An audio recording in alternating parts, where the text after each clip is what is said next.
మీ car కి best ceramic coating premier care Apexer car detailing studio for contact. Mancherial జిల్లా ముల్కల గ్రామం ఇప్పుడు ఒక అద్భుతానికి వేదికని చెప్పుకోవచ్చు. గోదావరి తీరంలోని మట్టి పొరల్లో శతాబ్దాలుగా తాకి ఉన్న సింహవాహిని దుర్గామాత విగ్రహం బయటపడడంతో భక్తులు పరవశించిపోతూ ఉన్నారు. సాక్షాత్తు అమ్మవారే స్వయంగా తన ఉనికిని చాటుకున్నట్టుగా ఆ ప్రాంతం అంతా కూడా ఇప్పుడు ఆధ్యాత్మిక శోభతో వెలిగిపోతుందని కూడా చెప్పుకోవచ్చు. ఇటీవల బృందావన్ పీఠానికి చెందిన సాధువులు ముల్కల గ్రామానికి వెళ్లడం జరిగింది. వెళ్తూ కూడా అక్కడున్న ఓ ఖాళీ స్థలం వైపు చూసి వాళ్ళు ఒక్కసారిగా అక్కడ ఆగిపోవడం జరిగింది. ఇక్కడ ఏదో గొప్ప శక్తి ఉంది, తవ్వితే అమ్మవారు బయటపడతారు అని ఠక్కుని చెప్పేశారు. జేసీబీ పెట్టి తవ్వడం మొదలు పెట్టారు. ఆశ్చర్యకరంగా గంట తిరిగే లోపే సరిగ్గా వారు చూపించిన చోటే అమ్మవారి విగ్రహం బయటపడింది. కేవలం సాధువుల వాక్శుద్ధితోనే అమ్మవారు భక్తులకు దర్శనమిచ్చారని కూడా ఇక్కడ చెప్పుకోవచ్చు. అసలు ఇది ఎలా సాధ్యం, సాధువులకు నిజంగానే దివ్యశక్తి ఉంటుందా అనే విషయాన్ని ఈరోజు మనకి చేయడానికి బ్రహ్మశ్రీ డాక్టర్ ఎర్రోజు పవన్ శాస్త్రి గారు ఉన్నారు. వారితో మాట్లాడదాం. నమస్కారం అండి.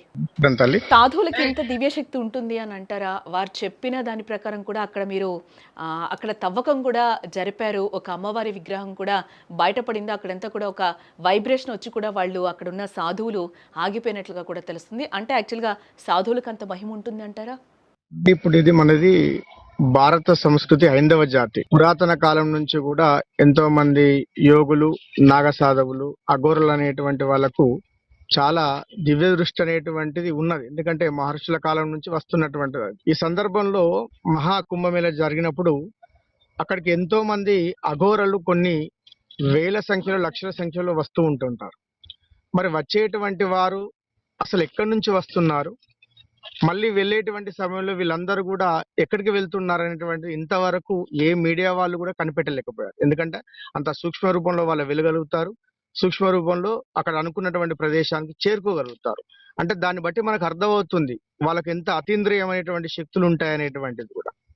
కాబట్టి ఈ క్రమంలోనే మనకు 6వ తారీఖు రోజు నాసిక్ నుంచి మొదలుకుంటే ఈ గోదావరి పరిక్రమణ కార్యక్రమం అనేటువంటిది 600 మంది పీఠాధిపతులు, యోగులు, సన్యాసులు, అదేవిధంగా నాగసాధులు చాలా మంది కూడా ఈ కార్యక్రమాన్ని మరి ప్రాకారం చుట్టేసి 9వ తారీఖు రోజు సాయంత్రం 7:30 మా ముల్కల గ్రామంలో ఉన్నటువంటి శ్రీ గాయత్రి విశ్వకర్మ శారదా పీఠాధిపతులు మా నాన్నగారు అయినటువంటి చంద్రమౌళీశ్వర స్వాముల వారికి ఆ పీఠం దగ్గర వాళ్ళు ప్రోటోకాల్ ప్రకారం కలవాలి కాబట్టి ఆ గ్రామంలో ఒక 2 నిమిషాలు కూడా ఆగడం జరిగింది. ఆ 2 నిమిషాల క్రమంలో మా గ్రామస్తులు కానీ మేమెవరం కూడా పూర్తిగా దర్శనం చేసుకోలేకపోయాం స్వామీజీని. రాజేంద్ర దాస్ మహారాజ్ గారిని దర్శనం చేసుకున్నటువంటి క్రమంలో ఆయన గారిని మేము అడిగాం, స్వామి మీరు నిన్న సమయానికి కొంచెం మాకు అనుకున్నటువంటి విధంగా వస్తే మేము గోదావరి హారతి కార్యక్రమాన్ని నిర్వహిద్దాం అనుకున్నాం, మరి మీరు రాలేదు కదా, ఈ రోజు మంచిర్యాలలో ఆ కార్యక్రమాన్ని ఏర్పాటు చేసుకున్నట్టున్నారు అనగానే, లేదండి మీ హారతి కార్యక్రమానికి మేము ఖచ్చితంగా వస్తాము అని చెప్పేసి తాను రాలేక ఒక 20 మంది పీఠాధిపతులను ఆ హారతి కార్యక్రమానికి వెంబడే పంపించడం జరిగింది. ఆ వచ్చినటువంటి క్రమంలో ఆ మహానుభావులు అక్కడ కనీసం ఒక 5 నిమిషాలు కూడా టైంను కేటాయించలేకపోయారు. హారతి కార్యక్రమం ఇచ్చిన వెంటనే వెళ్తున్న క్రమంలో అందులో ఒక పీఠాధిపతి ఆయన గారు ఏం చేశారంటే, ఈ గ్రామంలో అడుగు పెట్టగానే ఒక ప్రశాంతమైనటువంటి వాతావరణం నాకు అనిపించాది, ఇక్కడ ఏదో మహోన్నతమైనటువంటి అమ్మవారి శక్తి స్వరూపం మాకు కనబడ్డాది. ఈ గోదావరిలో వచ్చే క్రమంలో మేము అందరం కూడా కారులో చర్చించుకున్నాము, ఆ విషయాన్ని మీకు ఇప్పుడు చెప్తున్నామండి అని మేము చాలా ఆశ్చర్యపోయాం. ఎందుకంటే ఆ మహానుభావులు ఇలా రావడం ఏంటి, మీరు చెప్పినటువంటిది ఎంతవరకు వాస్తవం అనేటువంటిది ఒక సందిగ్ధంలో ఉండిపోయాం. రెండవది ఏంటంటే యోగులు, సన్యాసులు, నాగసాధువులు వాళ్ళు తపోవంతులు, వాళ్ళు నిత్యం అనుష్ఠానంలో ఉంటారు, తపస్సు చేస్తూ ఉంటారు. కాబట్టి అటువంటి వాళ్ళు చెప్పిన దాంట్లో ఎక్కడా కూడా అసత్యం అనేటువంటిది జరగదు కూడా.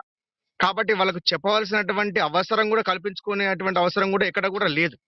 ప్రత్యేకించి మా గ్రామంకి వచ్చి చెప్పాల్సినటువంటి అవసరం కూడా వాళ్ళకు లేదు. కానీ వాళ్ళకు మనసులో అనిపించింది చెప్పారు అంటే నిజంగా మా గ్రామం మేము అదృష్టవంతులం అనుకున్నాం. వెంటనే అడిగాం స్వామీజీని, స్వామి మీరు చెప్తున్నటువంటి మాకు అర్థం కాలేదు, మరి అసలు మీరు అనేటువంటిది ఏంటి, ఆ అవతారం ఎక్కడ ఉంది, అమ్మవారు అంటున్నారు అనగానే వెంటనే ఆయన గారు ముందు ఆయనే వెళ్ళిపోయి ఆయన వెనకాల మేము వెళ్తే ఒక పోచమ్మ తల్లి దేవాలయం ఉందండి మా గ్రామంలో.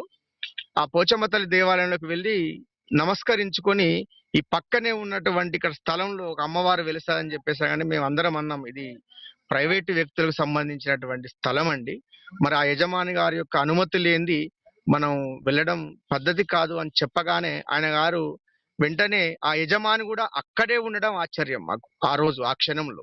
ఎందుకంటే అమ్మవారు అతన్ని తీసుకొచ్చాదేమో అని చెప్పేసి మేము అనుకుంటూ ఉన్నాం.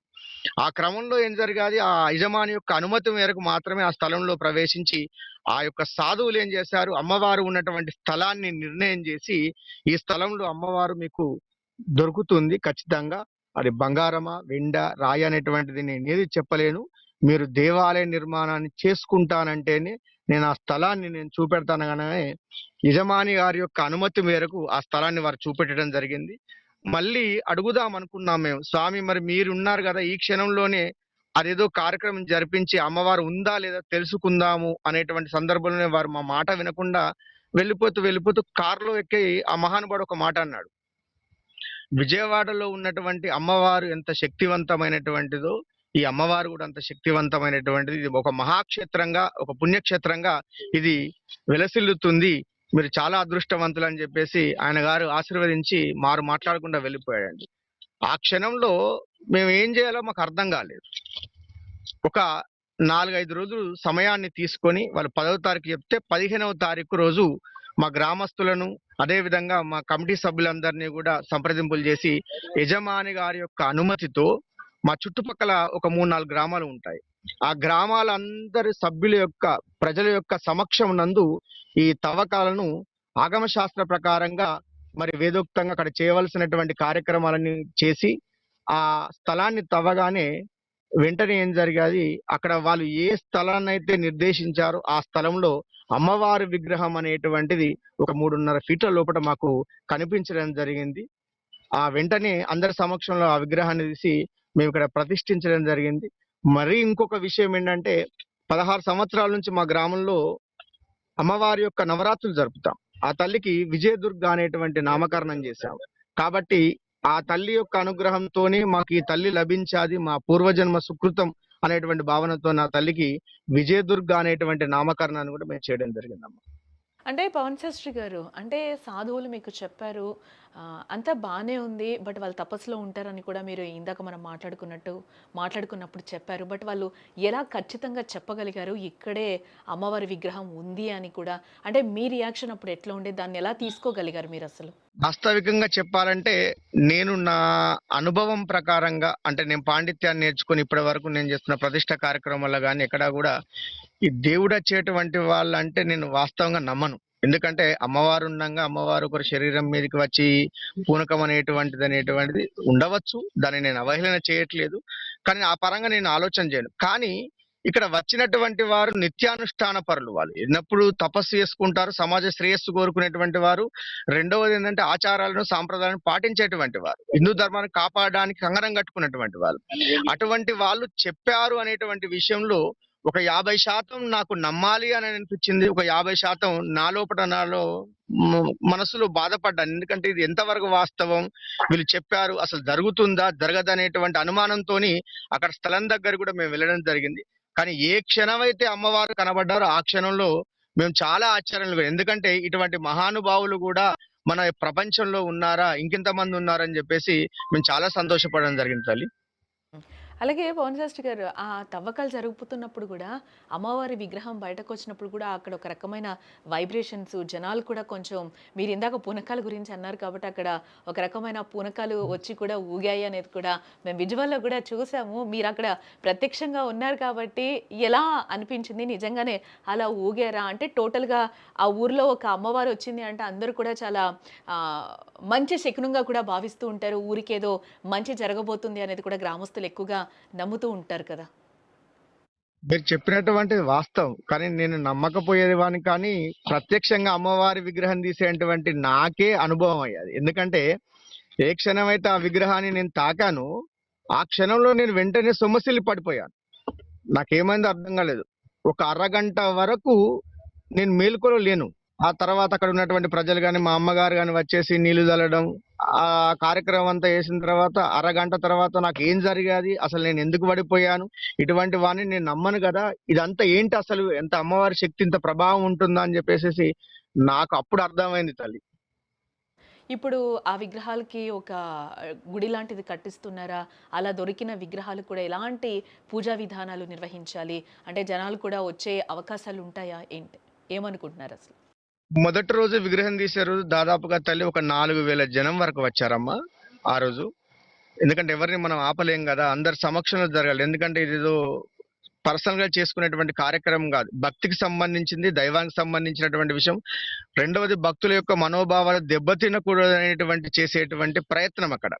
కాబట్టి ఆ సందర్భంలో మేము సాయంత్రం దాదాపు ఒక 4:30 సమయ ప్రాంతమైంది ఈ కార్యక్రమం అంతా ముగిసేసరికి. వెంటనే అమ్మవారికి అక్కడే అదే స్థలంలో యజమాని గారి యొక్క అనుమతి మేరకు ఒక చిన్న గద్దెలా కట్టి స్థాపన చేశాము. ఈరోజు గూడా తెల్లవారుజామున ఉదయం నుంచి ఇప్పటి వరకు ఒక 6000 వరకు గూడా అనేకమైనటువంటి జిల్లాల నుంచి తండోపతండాలుగా భక్తులు వచ్చి అమ్మవారిని దర్శించుకుంటూ ఉన్నారు. అంటే ఇలా మీరు ప్రతిష్ఠిస్తారు కదా! ప్రతిష్ఠించిన తర్వాత కూడా ఇన్ని రోజులనేవి పూజలుంటాయా ఏంటి శాస్త్రి గారు? ఇప్పుడు మనకు మూఢం కాబట్టి ఆగమ శాస్త్ర ప్రకారం విగ్రహ ప్రతిష్ఠా కార్యక్రమం అనేటువంటివి జరపకూడదు. రెండవది దేవాలయ నిర్మాణం లేనిది చేయకూడదు. కానీ ఈ విగ్రహాన్ని పక్కన పెట్టడం అనేటువంటి ఇష్టం లేక ప్రస్తుతానికి యంత్ర ప్రతిష్టాపన అనేటువంటిది లేకుండా అమ్మవారిని స్థాపించి భక్తుల యొక్క దర్శనం కోసం ఏర్పాటు చేశాం. అదే విధంగా నిత్యం కూడా ఇక్కడ ఒక పురోహితులను ఒక ఇద్దరు ముగ్గురు పురోహితులను ఏర్పాటు చేసి నిత్య అర్చనలు అమ్మవారికి మరి కుంకుమార్చన పూజలు అనేటువంటివి హోమ కార్యక్రమం అంటే నిర్వహిస్తున్నాం. ఇదే క్రమంలో ఈ శుక్రవారం రోజు కూడా అమ్మవారికి బోనాల జాతరను కూడా ఏర్పాటు చేశాం. ఎందుకంటే మా గ్రామంలో అమ్మవారు వెళ్ళడం ఒక మా గ్రామానికి కాదు, యావత్ భారతదేశంలో ఉన్నటువంటి నా హిందూ బంధువులందరికీ కూడా ఇది ఒక అదృష్టంగా భావిస్తున్నాను నేను. అదే విధంగా ఆదివారం రోజు కూడా మహాచండీ యాగాన్ని కూడా చేస్తూ ఉన్నాం. ఇలా బయటపడిన విగ్రహానికి ఉండే శక్తి మళ్ళీ సాధారణ విగ్రహాల కంటే కూడా భిన్నంగా ఉంటుంది అని అంటూ ఉంటారు. మీరేమంటారు? వాస్తవం తల్లి. ఎందుకంటే ఇప్పుడు నా ఒక్క అనుభవం కాదండి. ఇక్కడ ఉన్నటువంటి స్థల యజమానురాలు కూడా ఆమె ఈ రోజు మాకు ఒక మాట చెప్పడం జరిగింది. స్వామి ఇక్కడ మేము పంట పండిస్తున్న క్రమంలో ఆ విగ్రహం ఎక్కడైతే వెళ్ళాదో ఆ స్థలంలో మాత్రం మొత్తం ఎంత విత్తనాలు వేసినా కూడా పంట రాకపోయేది ఒకటి. రెండవ విషయం ఏంటంటే ఆ విగ్రహం ఉన్నటువంటి స్థలం ఇంతకు ముందు ఎలా ఉండేదంటే చాలా లోతుగా ఉండేదట. కానీ వీళ్ళు నెల నెలకోసారి వచ్చి ఈ ప్రాంతం అంతా ఏదో పనుల కోసం వచ్చినప్పుడల్లా అక్కడ ఏదో ఒక మట్టి పెరగడం లాగా వాళ్ళు గమనించడం. రెండో విషయం ఏంటంటే ఆ తల్లి యజమానురాలు అక్కడికి పోయిన తర్వాత ఒక 2, 3 సార్లు మూర్ఛిల్లి కింద పడడం లాంటి సంఘటనలు కూడా జరిగాయని చెప్పేసి మాకు ప్రత్యక్షంగా చెప్పడం జరిగింది అందరి ముందు. మరి ఒక విషయం ఏంటంటే ఇక్కడ పత్తి అమ్మే వాళ్ళకు ముందులో షటర్లు ఉన్నాయి ఇదే ల్యాండ్ లో. ఆ షటర్ లో ఉన్నటువంటి వ్యక్తి కూడా ఏం చేశారంటే నాకు కూడా ఒక 6 నెలల క్రితం ఒక సాధువు వచ్చి ఇక్కడ ఒక మహాశక్తి స్వరూపం ఉంది, మీకు అంతా శుభమే జరుగుతుంది అని చెప్పగానే ఆయన గారు అప్పుల్లో ఉన్నటువంటి వ్యక్తి అప్పులన్నీ తీరిపోయి ఇప్పుడు ప్రశాంతంగా సుఖంగా జీవిస్తున్నాడనే విషయం కూడా ఈ రోజు మాకు చెప్పడం జరిగింది. అది మా అదృష్టంగా భావిస్తూ ఉన్నాం. అయితే మీరు అడిగిన ప్రశ్నకు సమాధానం ఏంటంటే మామూలు విగ్రహాల కన్నా ఈ విధంగా స్వయంగా వెలిసినటువంటి విగ్రహాలకు చాలా శక్తి అనేటువంటిది ఉంటుంది తల్లి, ఖచ్చితంగా అది. అయితే దానికి ప్రతీకగా ఏంటంటే ఈ రోజు వచ్చినటువంటి భక్తులు చాలా మంది కూడా అమ్మవారిని దర్శించుకొని మాకు ఒక పాజిటివ్ ఎనర్జీ వస్తుంది, శరీరంలో ఏదో ఒక శక్తి ప్రవేశించినట్టు అవుతుందని చెప్పేసి వాళ్ళే స్వయంగా కూడా చెప్పడం జరిగింది. ధన్యవాదాలు పవన్ శాస్త్రి గారు. మీ విలువైన సమయాన్ని మాతో కేటాయించినందుకు. సంతోషం.